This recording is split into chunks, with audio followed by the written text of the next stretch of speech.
King's Martian Custard. The tourist bus rolled through the desert heat, with camera bags clicking and maps on the seat.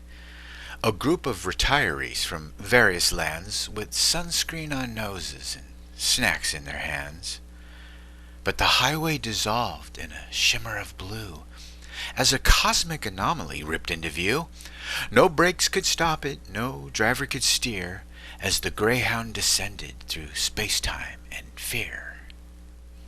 They tumbled through rings of a violent hue, through a wormhole that pinched as they spiraled on through, until they arrived with a thunderous thud in a lab made of metal and nitrogen mud, on the red plains of Mars, where the scientists wait, tall, spindly creatures with a surgical plate.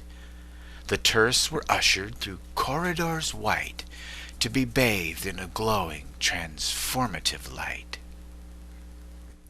The highly intelligent Martian regime had crafted a rather ridiculous scheme.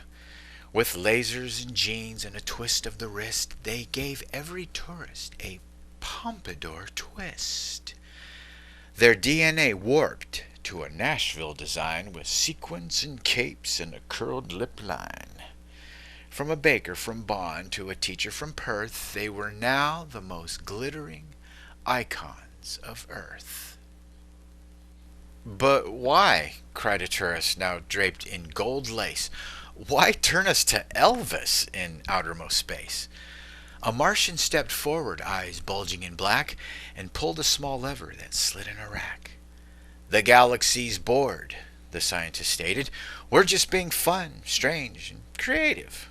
And we found a frequency among the stars and spaceships that thrives on rhythm and gyrating hips."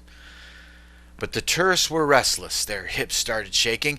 A hunger for something more solid was aching. They didn't want glory, or Vegas, or fame. The alterations had altered their aim. Yes, their genetics were altered to crave only pudding.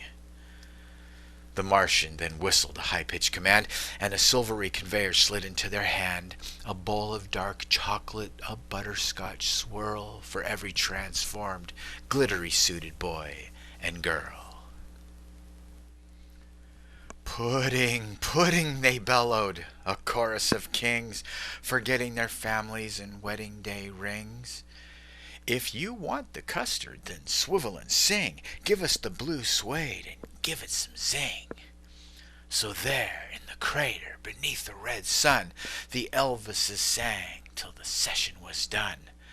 They performed with charisma, they gave it such flair, 100 hunka burnin' loves filled up the air. For a spoonful of pudding and grease in their hair. The room glistened and rocked with delight, all of those Elvises shaking their pelvises in a pudding-fueled, music-filled night. They live there today in a cheerful state, with a rhythmic soul and dessert-filled plates. The universe watches the Martian TV, where the king is a tourist and the pudding is free.